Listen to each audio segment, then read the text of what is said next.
Shalom from Jerusalem. Right behind me are the walls of the old city. Again, shalom from Jerusalem. Good evening. The walls of the old city of Jerusalem are right behind me, and I am so thrilled and excited to be able to report about some very, very exciting news. If you happen to watch the Trump-Netanyahu press conference just about an hour ago, you probably saw some historical thing that took place in Washington this morning. And so I would like to begin with a little bit of an explanation of what went on there and what is the background to the things that you've heard. First of all, I will begin with the fact that about a year and a half ago, the Israeli Prime Minister had to fly all the way to Moscow in order to meet with Vladimir Putin, and that was right when the Russians literally invaded into Syria and basically caused the whole world to accept the fact that they are there. Israel had no other choice but to start collaborating with the Russians. We got a cold shoulder from Washington, from Obama's administration. There was absolutely no chemistry between Obama and Netanyahu. In fact, Netanyahu found in Putin a much more easier partner to deal with, and than with Obama himself. Now, things have changed dramatically. As you know, about 4 weeks ago, President Trump got into the White House. I know he's got a lot done and he's doing a lot, but today was a very historical day.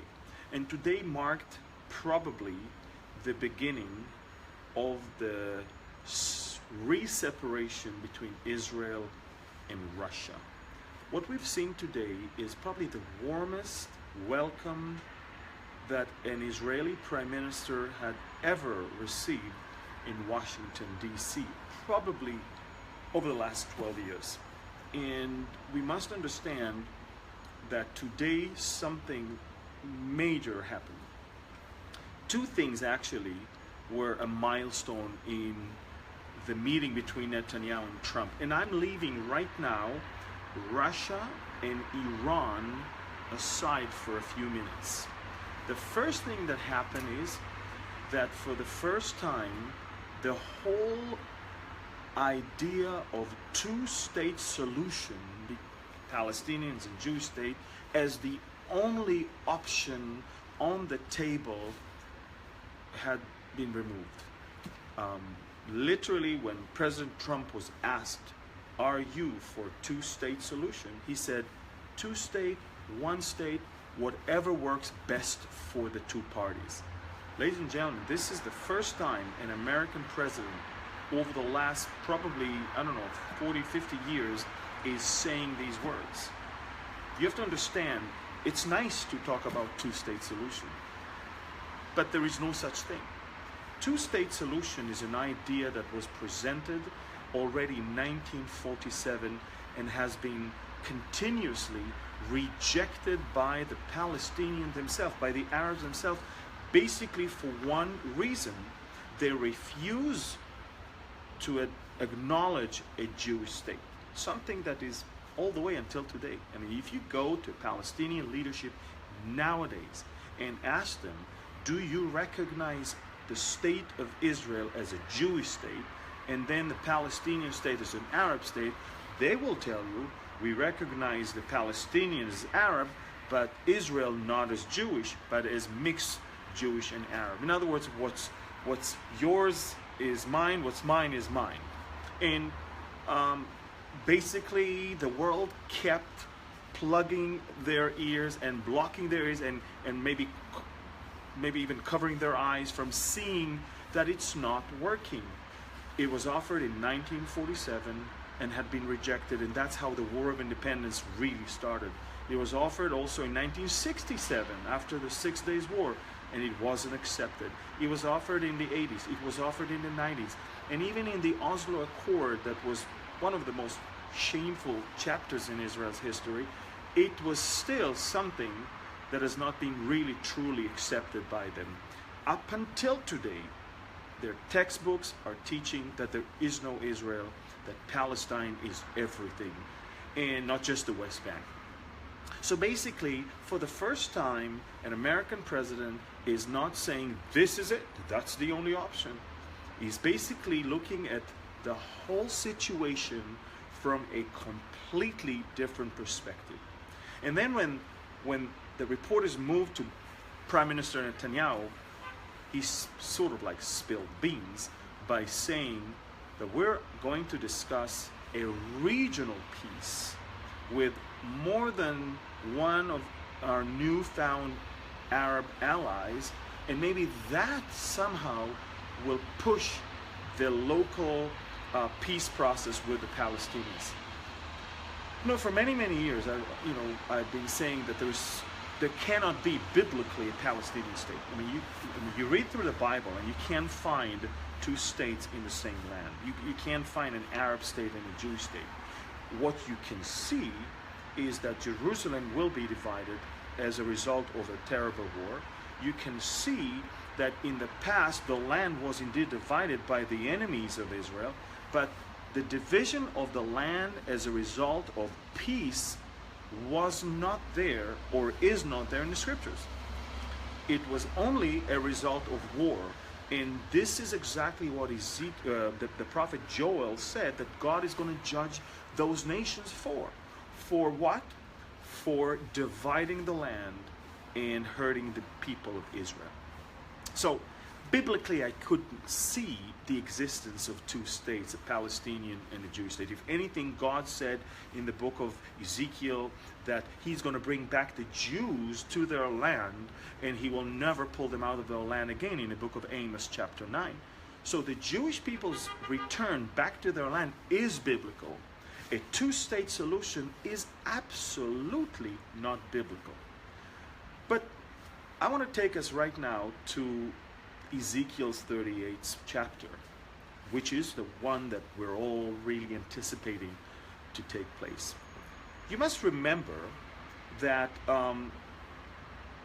in that portion, the only enemies that are going to come and physically, militarily attack Israel are Turkey and Iran, Libya, Sudan, and of course Russia.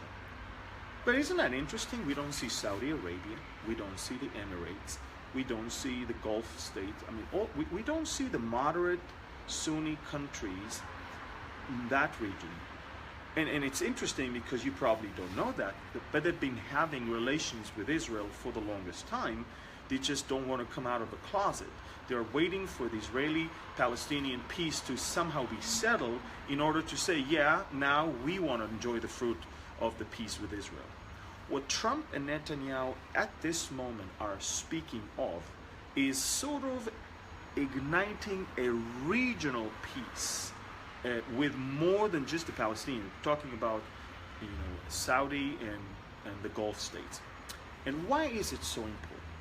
Because if you really think about it, none of those moderate Sunni countries is actually mentioned in Ezekiel as some that are going to attack Israel. And if anything, they actually criticize the war against Israel, just like America and Europe will criticize it. Which means America and Europe, we can understand why obviously they will not come against Israel. But to see that Saudi Arabia, and to see that the other moderate countries, and I'm not talking even about Egypt and Jordan that already have peace with Israel. What excites me the most is the fact that for the first time we are seeing a deal that is not focusing on the Israelis and Palestinians only, which if everybody understands, if it will be focused on it, it will never move an inch forward. What they are now cooking in the Oval Office right now is something far bigger, and this is remarkable. Now, I started by saying that originally We talked about how Israel got closer and closer to Vladimir Putin in light of the cold shoulder we got from President Obama. But when you saw right now the amazing welcome that President Trump gave to the Netanyahu, and the amazing mutual compliments that these people were giving to each other, you realize that Putin is watching this whole thing. And it's not a coincidence that now we see a growing tension between America and Russia. Now, of course, General Flynn and the whole thing of him resigning from being the National Security Advisor, you have to understand, this is of course a leak from the intelligence communities of America right now, most likely some Democrats that are so frustrated with Trump being president. But pay attention to this. We're talking about a major growing tension between America and Russia that has been somehow verbally expressed with Trump's yesterday's call for Russia to evacuate the Crimean Peninsula and to clear it and to give it back to the Ukraine. You know, even Obama didn't say that clearly. And it's interesting that it's not only that, we're talking about also a Russian warship that was really close to the territorial waters of America, and it was about that area to obviously be able to detect all messages between the American intelligence communities. A Russian cruise missile has been stationed in a place where America cannot allow that to happen. We also know that in other places Russian aircrafts were flying very close to American destroyers. Guys, the situation is very, very clear right now. Trump has to choose between Russia and Europe. The Europeans are so afraid that Putin is out of control, and they're begging for Trump to take a stand, and a bold stand, to somehow strengthen NATO and not stand behind Putin. And what we see here is that the Russians are flexing their muscles, and as Israel is getting closer and closer to America, the first thing that is going to happen is that the Russians are going to position themselves in that alliance with Israel's enemies. It's very interesting that not only that the tension between America and Russia is indeed growing, but the Iranians are so much frustrated with Trump that they start sending their proxies to either talk, threaten, or actually hurt American interests in different places. For example, yesterday, a series of suicide bombings in Baghdad were there as an uprising of Shiites against the pro-American Iraqi government. Again, the Iranians are not attacking directly, but they are attacking indirectly. The Yemenite Houthis that are funded by Iran went live, and one of their generals said, "We are ready to attack any American warship that will enter the territorial waters of Yemen." We can clearly see how the Iranians are defying the sanctions and defying all the restrictions that were there in the United Nations Security Council, and basically the Iranians are playing with fire. Trump is not, obviously forgiving as Obama was, and what we see is that the moderate Gulf states and Saudi Arabia are now literally moving towards the side of Europe and America, and all that Russia is being left with is Iran, and shortly it will be Turkey. Turkey on a completely different ground. Turkey is because of the European refusal to allow Turkey to become a member. And so, guys, what we see now is the honeymoon between Netanyahu and Putin is coming to an end. The honeymoon between Netanyahu and Trump had just begun. this two-state solution is almost taken off the table. A regional peace deal is now being on the table, and Ezekiel could have not been clearer and closer than it is right now. I am so excited because look, I'm in Jerusalem. These are the walls of the old city of Jerusalem. This city, as you look at, is going to somehow pay the price for the regional peace. Why? If you notice, and you can watch the news conference, when Trump was asked about moving the embassy to Jerusalem, he cautiously said, we want to, we wish we could, but we are carefully examining that one. These are actually words of someone who already decided that it is not the time to do that. You and I know that it's going to be almost impossible to come to Muslim countries and to ask for a sort of a regional peace with them when you're taking the third holiest city in the world for them and making a clear declaration that it's not theirs, it's the Jewish people's. So what Trump and Netanyahu are most likely going to do is sacrificing this Jerusalem's embassy move for the sake of a regional peace with the moderate Muslim countries in the region. You must understand that both the moderate countries next to us, like Egypt and Jordan, and the far away from like Saudi and the Gulf states, they have a problem with radical Islam themselves. And the last thing they need right now is riots and an uprising as a result of fanatic religious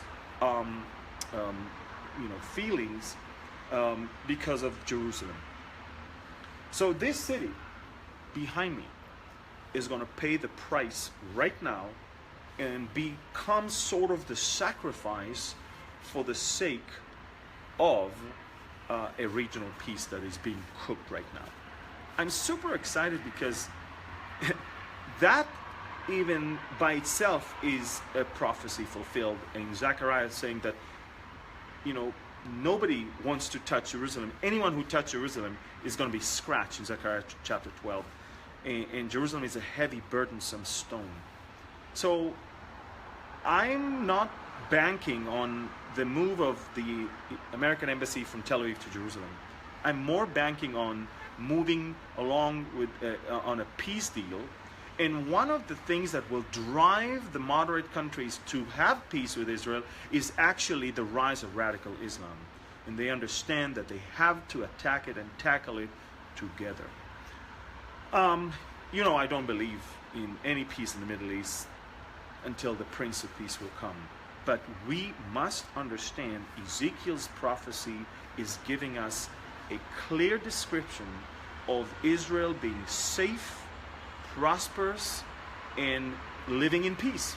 In other words, that regional peace that we're talking about can play, perfectly into the situation when Russia, Iran, Turkey, Sudan, and Libya are attacking us. And in fact, what might ignite this whole thing is the fact that on that level, Israel is actually doing very, very well. So I want to encourage all of you. We are living in incredible times, and I know that throughout the last couple of years of Obama's administration, things looked bad between America and Israel, and things looked a little bit uncertain as far as how come Israel is getting so close to Russia when we know that Russia is going to attack Israel. Well, right now we see how things are unfolding. We see that the honeymoon between Netanyahu and Putin was for a reason and for a season, and it's coming to an end as Trump is now in the White House, and we could have not asked for anyone better and friendlier than Trump in the White House when it comes to Israel. Now, I want you to understand that beside that, there are amazing developments I can't really talk about all of them, but amazing development within Syria as well that are even advancing the complete destruction and the fall of Assad's regime. And hopefully, if it will be okay, I'll be able to share with you later on, maybe next week, about those things. So when we see how the chaos in Syria is continuing, and when we see how Russia is getting further and further away from Israel and closer to Iran as a result of even the tension between them and the United States. And when you see how Europe is super afraid of the Russian president and is begging Trump to somehow make clear declarations regarding the Ukraine and regarding NATO, we must understand that we are closer than ever. I'm leading a tour right now. I'm not leading a bus, one of 8 different buses of 400 people that came with Governor Mike Huckabee, his wife Janet, and their son David, and lots of other people. And everybody's having a lot of great time. I mean, we had some rain, unfortunately, but it did not affect the tour. We've seen everything. But I want you to know that we all feel the same excitement here. We all see and feel that it is an historical time, definitely. I can tell you that I'm super excited because I can see how fast we move on that track of Bible prophecy being fulfilled. Israel is back in the land. Israel is prosperous more than ever before. Israel is now dealing with the friendliest regime in the White House. And Israel has 2 things. Israel has friendly ear in most of the Arab world, and Israel has Iran, Israel had Turkey and Russia almost on its border in Syria. Damascus about to fall apart. Everything is not falling apart. Everything is falling in the right place. So I want to encourage you. I want to encourage you, that the Bible is reliable, authentic, and the Bible is accurate. You know, everything the Bible says, sometimes, at times, doesn't make sense because we don't see the whole picture. But in hindsight, as we take a step backwards and we see the whole picture, Ezekiel is more accurate than today's newspaper. But I also want to encourage you guys that in the same manner God fulfilled things in the past and is fulfilling things right now, present time. He will fulfill all of the promises that He has for us, even for the near future. And this is where I want to encourage you all. Continue to ask the Spirit and the bride to ask for Him to come. Some people told me, wrote and said, Amir, if the rapture is imminent, how come you are saying that He will come only if you tell Him to come? No, that's not what I said. God takes delight in us asking Him to come. It's not that He won't come unless we ask Him to come. He won't come unless we ask Him to come because we're not ready yet. We need to be ready, and when we are ready, we ask Him to come, and He will come. God is not slacking, as some count slackness, but He is long-suffering, and He's not willing that any will perish. This is the only reason why we're still here. And it seems to me that the church doesn't get it. We have to do our part and our duty for the time that is left to be watchmen on the wall, to get ready as the bride, and indeed the Spirit and the bride say, come. I also feel very, very much on my heart, and I said that in the last one, the last broadcast, and I want to say it again, and probably I'm going to say it all the time. The biggest attack that I see right now is on the family cells, on our marriages, on our kids, on our family, on our, our walk with the Lord as a family. And I want to tell you something, guys. It's time for us to declare what Joshua declared in its 24th chapter. as for me and my household, we will serve the Lord. So when you write us where you're from, maybe tell us how you found us, but also, if possible, declare that. Declare that with your mouth, write it, and be persistent with it. As for me and my household, we will serve the Lord. I also want to tell you that the enemy is going wild and the enemy is going crazy about what is going on right now, and we must be watchful. I believe that, as the prophet Ezekiel said, a watchman has to warn the people. You cannot see all of this and just stay quiet. You cannot see all of this amazing development in the world and how all the things that are unfolding right before our very eyes and just stay apathetic or just not do anything. As Ezekiel said, when the watchman is seeing the coming danger or whatever is coming, his job is to warn the people. Now, if the people don't listen, that's their fault. But if he is not warning them and they are dead, well, of course it's their fault that they are not ready, but their blood is also on the watchman's hands. It's not about blood, and it's not about the hands of us. It's about our duty to be the watchman. The gospel, I always say, it's like gospel. We need to give that pill to the dying world so they can come to life back, just as we became alive coming from our deadly sins. And it's not our responsibility to take it for them. We can give it to them. Whether they take it or not, it's their responsibility. But our responsibility is to give them the gospel and pray that they'll take it. I want to thank you so much for your generosity. We've been calling out for some people, if they wish to donate for the young adults whom we want to bring to Israel, to invest in them, to give them the word so they can go back to their colleges and universities and make a difference. And I can tell you that by God's grace, we have enough to send 10 people, 2 of them from Japan, 2 from the Philippines, 2 from Europe, and also 2 from the United States and 2 from South America. That's my vision. My vision is to be able to bring about people from all over the world and to give them an Israel experience, to cause them to behold Israel, and of course to get them back home on fire. We want to do more of those. We want to do next year even a bigger one, and we really, we could value and cherish your prayers and help and support. And if you want to give towards that, just write us to scholarship fund at beholdisrael.org.